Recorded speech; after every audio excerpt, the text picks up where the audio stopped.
Salut YouTube, bienvenue sur Manga Club.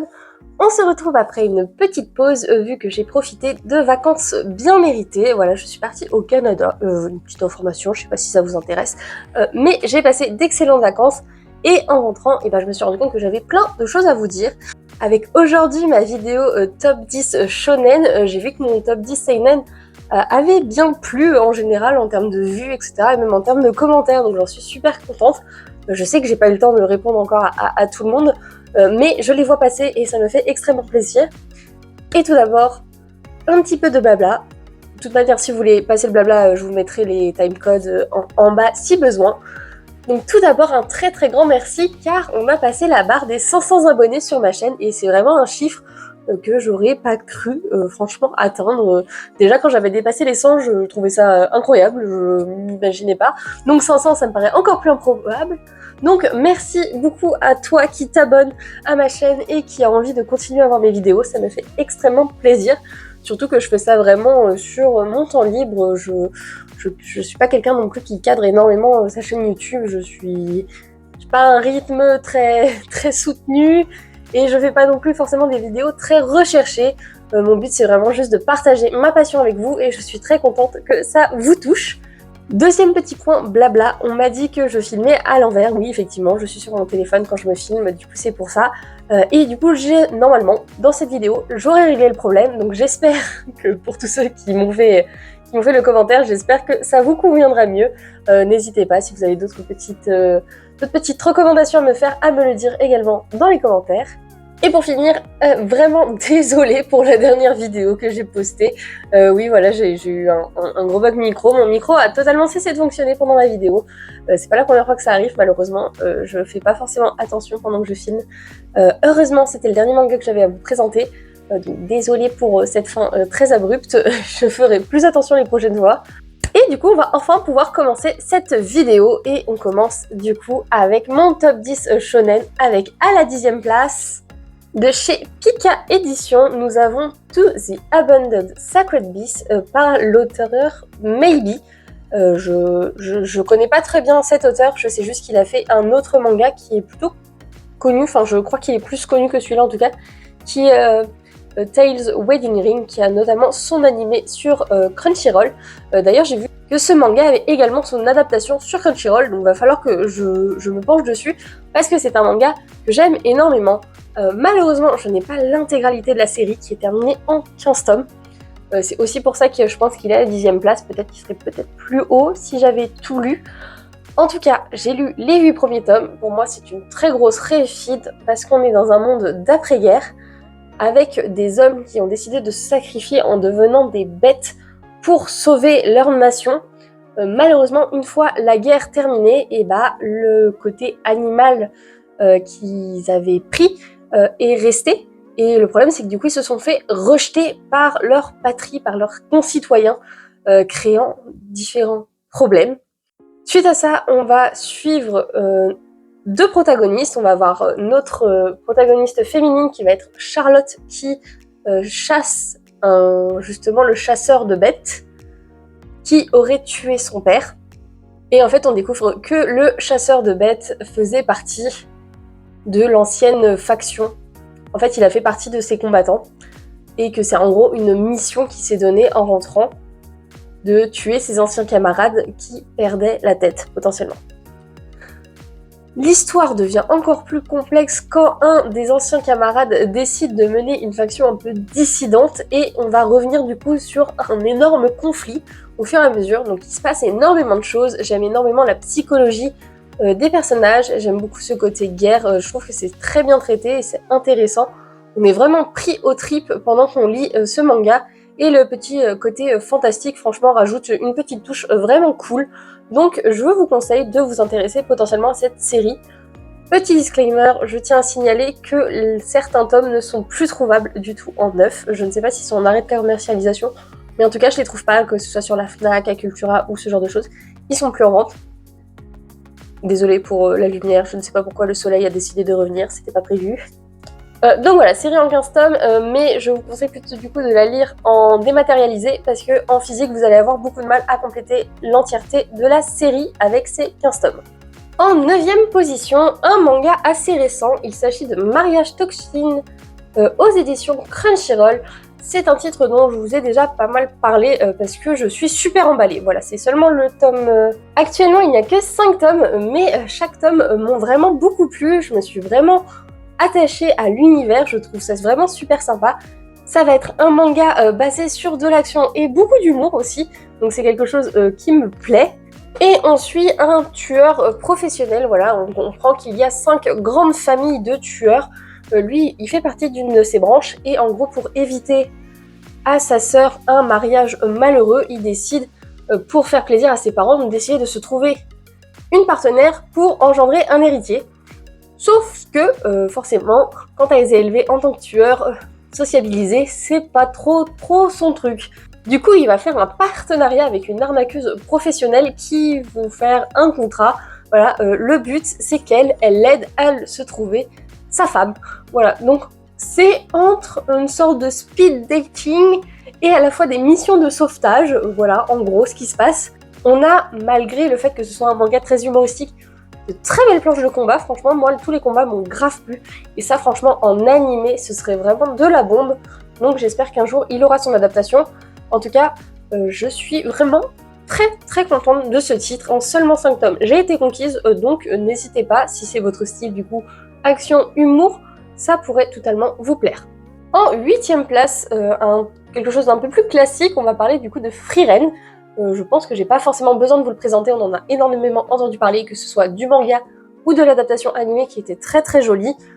Donc là, on est sur une troupe d'aventuriers qui ont fini leur aventure, et l'elfe, qui elle vit beaucoup plus longtemps que les autres, va se rendre compte que la vie est très éphémère, et du coup, suite notamment à la mort d'un des personnages de sa troupe, elle va recommencer un peu une nouvelle aventure avec de nouveaux personnages. C'est très attachant, c'est très mignon, c'est un côté très tranche de vie, malgré du coup que ce soit un shonen. C'est vrai qu'on... Enfin, je dis pas que le shonen c'est forcément de l'action, mais du coup oui, il y a ce côté tranche de vie qui est assez étonnant, que j'ai beaucoup apprécié, mais je trouve quand même qu'au fur et à mesure des tomes, on va sur plus de combats, beaucoup plus d'action, donc ça dépend vraiment. En tout cas, ça se lit super bien, je trouve vraiment ça détend de fou quand tu lis ça. C'est très beau, j'aime beaucoup les planches. La dernière fois, c'était dans le tome 11, je crois qu'il y a une planche couleur qui est absolument magnifique. Donc, que des points positifs. Franchement, je vois pas de négatif sur ce titre. C'est juste une pépite, je pense que vous le disiez déjà. En tout cas, si on en entend autant parler, c'est qu'il y a une raison, donc n'hésitez pas à vous pencher dessus également.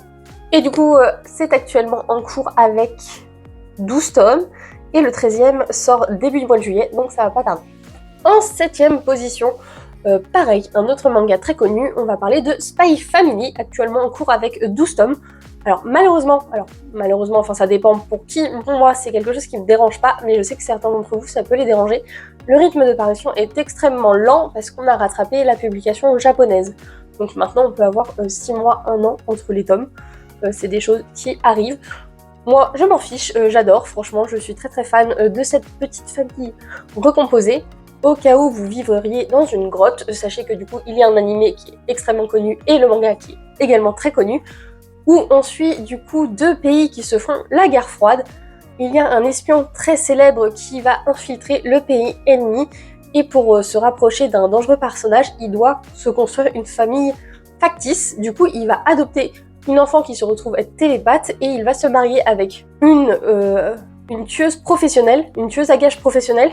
Et bien sûr, personne n'est au courant de l'identité secrète de chacun, sauf la petite fille, qui bien sûr, elle arrive à lire dans les pensées et qui du coup est au courant des 2 identités de ses parents. Il ne faut pas prendre Spy Family pour un manga pure action.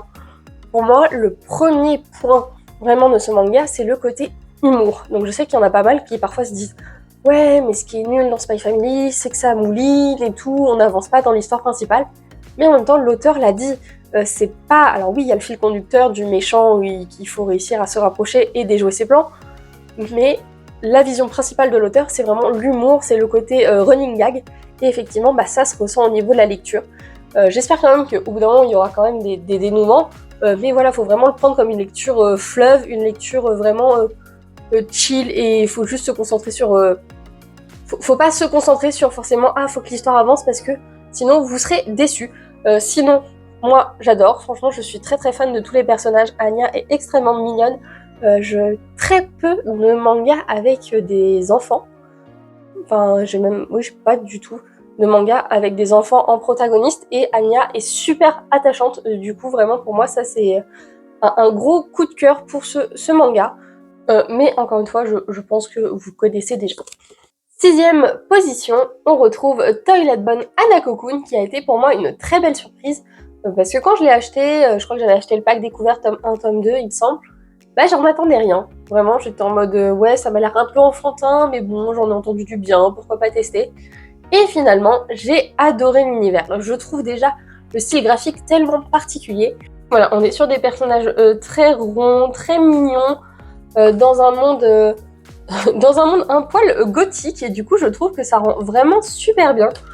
Du coup, pour la petite histoire, on suit Nénéné, une jeune collégienne qui a un crush sur un garçon et elle décide d'aller faire appel à l'esprit des toilettes Hanako pour réaliser son souhait, sauf que ça va pas se passer comme prévu et finalement elle va se retrouver liée à l'esprit d'Hanako et du coup elle va l'aider dans certains problèmes parce que lui en fait il gère un peu l'école, il gère un peu les esprits qui vivent dans l'école et du coup ils vont résoudre un peu...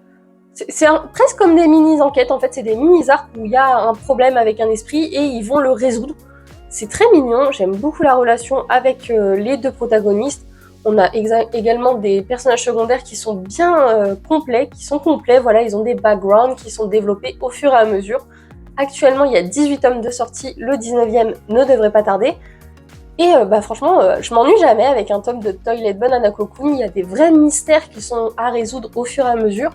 Notamment sur le passé de ce personnage, et moi j'adore. Je trouve que ça fonctionne beaucoup trop bien, en outre l'aspect graphique qui me plaît énormément, les personnages sont attachants, j'aime vraiment tout, que ce soit l'univers, les esprits qui sont présentés, ou même là où l'histoire se dirige, parce que franchement au bout de 18 tomes, tu te fais quand même une idée très globale de ce qui se passe, c'est quoi l'histoire, c'est complet, il n'y a pas de... En fait je pense que l'auteur ne me décevra jamais avec cette série, donc pour moi c'est devenu vraiment une valeur sûre. 5e position, je vais vous reparler de Pétales de réincarnation. Je sais que j'en ai déjà fait un peu de propagande quand j'ai refait mon marathon lecture, mais pour moi c'est toujours un aussi gros coup de cœur, donc d'où le fait qu'il soit aussi haut dans le classement, parce que pour moi c'est pareil une vraie surprise, c'est quelque chose que quand j'ai acheté, j'étais pas du tout convaincue par ces couvertures toutes grises avec du rouge, je me dis c'est quoi ce truc, c'est déprimant, je ne comprends pas, mais derrière, l'histoire est absolument incroyable. Au début, ça va être quelque chose de très très dark, c'est vraiment... si vous voulez lire du positif, faut pas se tourner vers là, faire ça, c'est pas non plus... Mais c'est super psychologique, on est vraiment sur un développement de personnages absolument dingue, il y a pareil un nombre de personnages secondaires qui est absolument fou, il y en a beaucoup qui sont développés, et ça moi c'est quelque chose que j'adore. Donc, pour l'histoire, outre le fait de tout ce que je viens de vous dire, on suit un jeune garçon qui court un peu derrière les pas de son frère qui est un véritable prodige, et lui à côté il se sent nul, il se sent bon à rien, et c'est un loser, il déprime, voilà, il n'y a pas d'autre mot. Et un jour il découvre en gros qu'il peut récupérer un talent d'une vie antérieure si il a le courage de faire un geste qui est quand même très osé, on va dire. Sauf que c'est un peu un jeu de roulette russe, parce que le talent que tu peux obtenir, tu ne sais pas si ça va être le talent de Marie-Antoinette ou le talent potentiellement de Hitler. Voilà, donc ça peut être quelqu'un ça peut être n'importe qui de très connu. Et avec tous ces grands noms qui réapparaissent dans le présent, mais bien sûr, ça entraîne, il y a des conséquences, voilà, il y a des choses qui vont se passer, notamment entre les réincarnés, entre guillemets, méchants et les réincarnés qui sont gentils. Bien sûr, je force le trait, mais c'est génial. J'ai vraiment adoré tout le développement de ce qui se passe. Les arcs de combat sont vraiment super stylés. Les pouvoirs de chaque personnage sont grave bien développés. D'ailleurs, pour éviter d'alourdir le manga, on a toutes les descriptions des pouvoirs qui sont calés. Alors là, comme c'est le tome 1, c'est à la fin, mais au fur et à mesure des tomes, après c'est intercalé entre les chapitres directement pour vraiment que la lecture soit le plus fluide possible et qu'on comprenne bien quelles sont les implications du combat. Donc pour moi, ce manga est une très belle réussite que je ne vois passer absolument nulle part. Je ne le vois pas sur Instagram, je ne le vois pas sur YouTube. Pourtant, je trouve que c'est vraiment un titre qui mériterait d'être plus vu. C'est actuellement chez Komiku avec 19 tomes de disponibles. Alors oui, donc ça reste quand même assez long, mais pour moi, c'est vraiment devenu, pareil, un de mes classiques.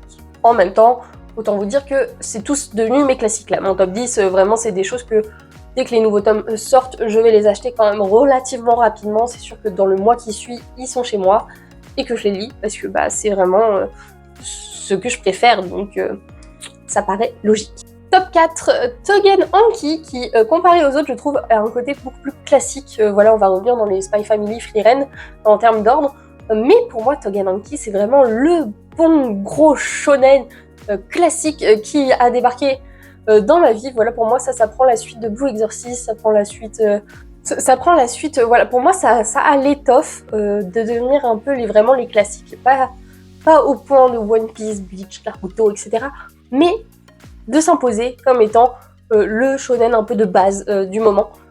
C'est un manga que j'adore, où on va suivre une histoire très classique, un orphelin qui est élevé par son père, qui va devenir orphelin, qui va découvrir que finalement il n'est pas un être humain normal, mais qu'il est un Oni, et que les Oni, qui sont du coup des démons, sont chassés par une organisation humaine.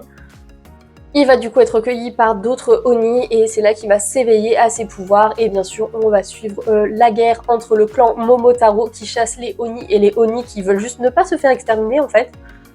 On comprend très vite qu'il y a des torts des deux côtés.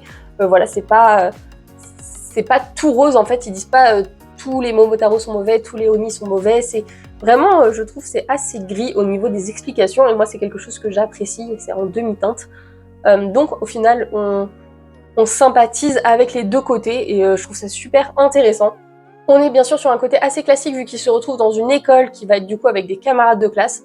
Chaque camarade de classe a bien sûr son passé, ses pouvoirs et on va s'intéresser à la dynamique de groupe. Franchement, ça fonctionne très bien. Moi, je me suis attachée à tous les personnages et les combats sont super stylés.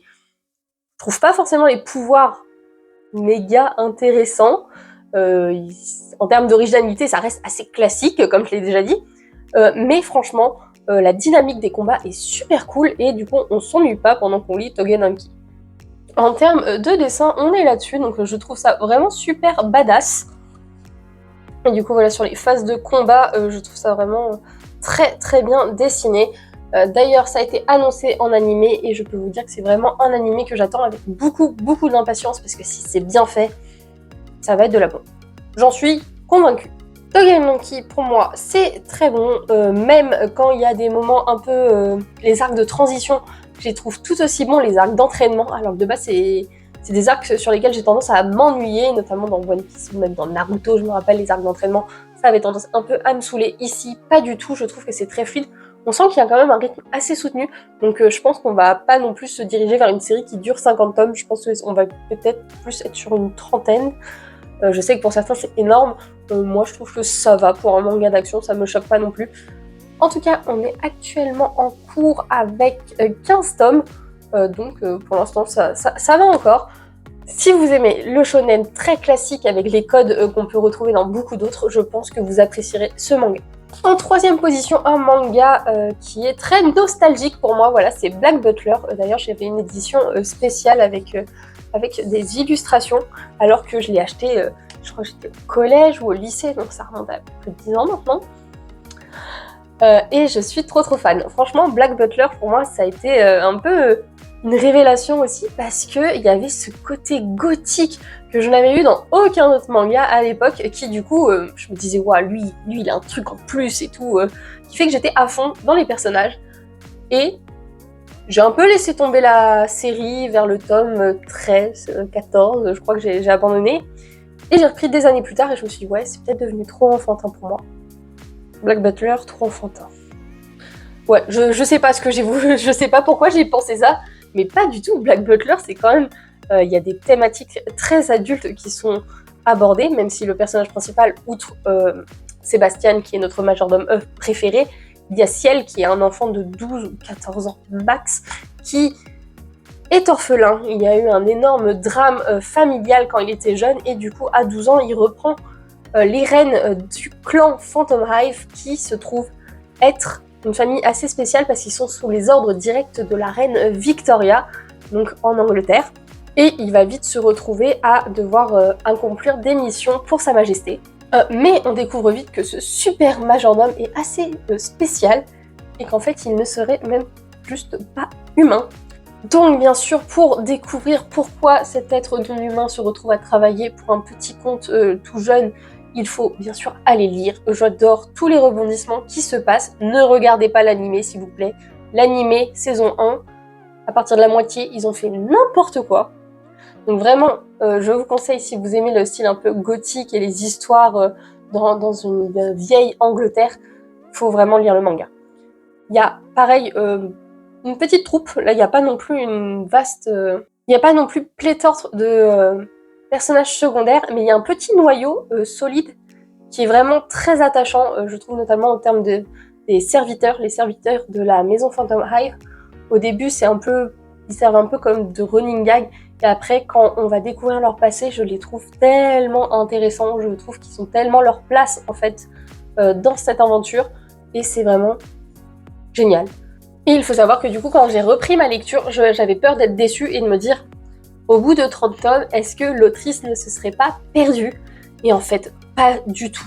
L'histoire est construite du début à la fin, elle est maîtrisée, et les rebondissements qu'il y a au fur et à mesure des arcs sont absolument incroyables. Et au tome 30, tu découvres que des choses qui se passent au tome 1, et bah tu comprends, en fait. Tu revois l'histoire d'un angle totalement différent. Donc pour moi, ça c'est une réussite que 30 tomes après, actuellement je crois qu'on est au tome 33, et bah 33 tomes après, t'es toujours autant hypé par l'histoire, tu découvres toujours de nouvelles choses sur des personnages que pourtant tu suis depuis des années, et ça je trouve ça super plaisant. Donc pour moi, Black Butler c'est une super réussite. Et du coup, si vous vous demandiez, voilà, le jeune Phantom Hive, l'enfant, le protagoniste principal, c'est ce jeune garçon. Et franchement, j'adore sa personnalité, c'est rare d'avoir un personnage qu'on voit assez rapidement torturé. Enfin, il a une vie compliquée et ça se ressent, et j'adore du coup la psychologie qu'il a pour un enfant de 12 ans d'avoir quelqu'un de assez désabusé. Ça casse un peu les codes et je trouve ça super intéressant. Bon, en deuxième position, c'est pas vraiment un shonen vu que c'est catégorisé webtoon et que du coup c'est pas du tout différencié de la même manière, mais pour moi c'est un shonen. Il s'agit de Tower of God. Je vous ai déjà aussi rabattu les oreilles avec ce titre plusieurs fois. Je suis beaucoup trop fan de l'univers. Et là, pour le coup, je parle vraiment de l'univers. Le fait que l'histoire se passe dans une tour, on comprend que tout le monde grandit dans cette tour, et on comprend assez rapidement que notre personnage principal viendrait peut-être pas de cette tour, et que du coup, il aurait un statut assez particulier. Lui, son objectif, c'est de courir après Rachel, qui est la seule personne qu'il a jamais connue de toute sa vie. Et il y a beaucoup de gens qui commencent Tower of God et qui me disent « Ouais, je comprends pas son attachement à Rachel ». Il faut bien se souvenir que lui, il a vu que elle toute sa vie pendant... je sais pas quel âge il a, je crois au début, il doit avoir 14-15 ans.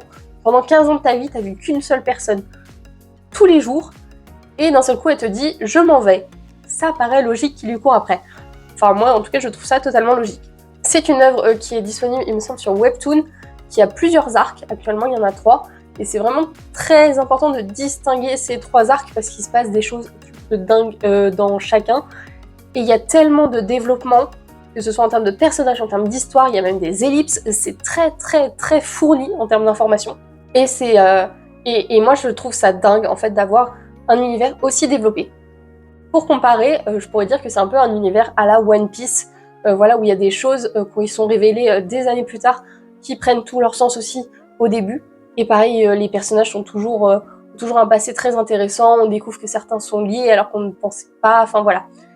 Et moi je trouve ça incroyable, en fait moi ça m'émerveille de voir des univers pareils qui sont développés par des auteurs, parce que la complexité fait que c'est tellement plus appréciable, je trouve qu'on est encore plus à fond dans l'œuvre, et pour moi Tower of God fait partie de ce type d'œuvre. Alors le seul reproche vraiment que je pourrais faire à Tower of God, c'est moche. Voilà, c'est pas joli, surtout sur les premières parties, sur le premier arc. c'est vraiment pas terrible. Donc voilà, on est là-dessus en termes de design, c'est quand même relativement particulier. Les personnages ne sont pas non plus super masse développés, mais bien sûr ça s'améliore au fur et à mesure, donc ne vous laissez pas décontenancer par les graphismes, je vous jure que l'histoire en vaut le coup. Actuellement, il y a 13 tomes de sortie en version papier, mais il faut savoir que la publication est extrêmement lente. On a en gros une première partie de l'arc qui a été bien adaptée en format papier, et je suis pas sûre que la suite le soit. En tout cas, à chaque fois, ça n'arrête pas d'être reporté en termes de sortie, donc pas très très bon signe, mais en tout cas, au moins, allez le lire sur Webtoon, ou encore, autre alternative, l'animé est absolument incroyable, la saison 1 est absolument folle, je l'ai regardée il n'y a pas si longtemps que ça, parce que la saison 2 arrive, et je l'attends. Ah, je l'attends, oui, je l'attends énormément, parce que ça vaut trop le coup, franchement, le tome 12, s'il ne vous a pas traumatisé, je ne comprends pas. Je trouve que Tower of God met des claques au fur et à mesure de la lecture, et je trouve ça génial. J'ai l'impression de me répéter 10 fois pour dire la même chose, mais j'essaye juste de vous convaincre en fait de lire ce webtoon parce qu'il est absolument trop bien. J'ai un peu lâché l'affaire des webtoons, maintenant je me tourne plus sur des choses qui sortent en version papier parce que j'ai pas forcément le temps de m'investir en termes de lecture sur téléphone. En fait mon gros problème c'est qu'une fois que je commence un webtoon, je m'arrête plus et je fais des nuits blanches. Donc je préfère attendre qu'il sorte en version papier, je suis plus raisonnable du coup sous ce format-là. Mais dans tous les cas, peu importe le support, allez jeter un œil à cette série, c'est largement mérité. Et pour terminer, mon top 1, vous l'aurez peut-être deviné, il s'agit de Undead Unluck. C'est un manga actuellement en cours avec 17 tomes chez Kana, et pour moi c'est une série qui est vraiment géniale parce qu'elle a un scénario de malade mental. Moi c'est quelque chose qui me retourne le cerveau quand je vois les rebondissements qu'il y a dans ce manga, et à chaque fois ça me fait trop kiffer. Pour moi, le point fort vraiment de cette histoire, déjà, c'est la force de tous les personnages. Pour moi, un bon manga, c'est un manga qui a des personnages forts, des personnages attachants, et on le retrouve totalement dans ce titre, Undead Unluck. Les deux protagonistes sont vraiment super attachants. Plus on va lire l'histoire, mieux ça va être développé. Les personnages secondaires sont également excellents. On a énormément de background de tous les personnages secondaires pour vraiment bien comprendre et justement qu'ils soient bien intégrés à l'histoire. Ça fonctionne super bien. Et certes, Undead Unluck, c'est un manga what the fuck. Il n'y a pas d'autre mot. Les pouvoirs sont chelous as fuck, les combats sont lunaires, vraiment, on ne comprend pas forcément ce qui se passe, et l'histoire est rocambolesque. On ne peut pas imaginer ce qui va se passer dans Undead Unluck. On ne peut pas essayer de se dire « Ah, je pense qu'il va se passer ça au prochain tome ». Ça ne marche pas. On ne peut jamais savoir. Et moi j'adore du coup ce côté suspense, ce côté mystérieux, où je sais jamais à quoi m'attendre quand je me lance dans un nouveau tome. Et je trouve ça trop agréable d'avoir une autrice qui peut, ou un auteur, je sais pas si c'est un homme ou une femme, qui te surprend à chaque tome et qui me fait prendre vraiment un plaisir de dingue. Le seul petit bémol que je pourrais reprocher à Undead Unluck, c'est que les 3 premiers tomes ne font pas vraiment justice, je trouve, à l'œuvre, parce que l'introduction du monde, de l'univers, est assez lent, mais est nécessaire pour justement kiffer la suite. Donc, je sais que beaucoup d'entre vous, enfin en tout cas beaucoup de personnes que je connais, ont commencé à lire le tome 1, le tome 2, ils ont vite abandonné parce qu'ils disent « Ouais, c'est trop what the fuck, je comprends pas ce qui se passe, c'est n'importe quoi ». Mais au final, il y a vraiment une raison, et ça marche vraiment super bien. Tous les codes introduits sont vraiment super bien réalisés, et je suis beaucoup trop fan. D'ailleurs, il y a des figurines Undead Unluck qui sont sorties en France, que j'hésite fortement à me prendre parce qu'elles sont vraiment trop belles et que je suis vraiment absolument une fan hardcore de ce manga. Si vous n'avez pas envie d'acheter tout de suite le manga, ce que je peux comprendre, il y a également un animé qui est sorti en fin d'année dernière et qui est encore en cours de publication d'ailleurs, parce que Disney+, on fait n'importe quoi. Et donc là, c'est pas sur Crunchyroll, c'est sur Disney+. Il sera fini au bout de 22 ou 24 épisodes, un truc comme ça, et c'est de la bombe. Pareil, l'animation est super bien faite sur les combats, j'avais un peu peur. Et puis c'est pas plus mal parce qu'ils atténuent un peu le côté gore, parce que lui, son pouvoir, parfois c'est vraiment très très très dégueu. Le dessin, on est là-dessus. Donc franchement, ça fait bien le café. C'est pas extraordinaire, c'est un petit poil chargé, mais moi ça me dérange pas, je trouve ça très cool. Bref, vous l'aurez compris, Mon top 10 est désormais terminé. Je vous conseille bien sûr ces 10 mangas si vous aimez le shonen. Moi en tout cas c'est ceux que je préfère. Vraiment c'est tous ceux où je suis vraiment un peu fan hardcore. C'est vrai que j'ai du mal à entendre des critiques sur ces 10 mangas là. Mais n'hésitez pas à me dire dans les commentaires quel est votre top 3, votre top 5, votre top 10 shonen. Je vous lirai avec plaisir. J'espère que la vidéo vous a plu. On se retrouve vite pour une prochaine. Tchuss!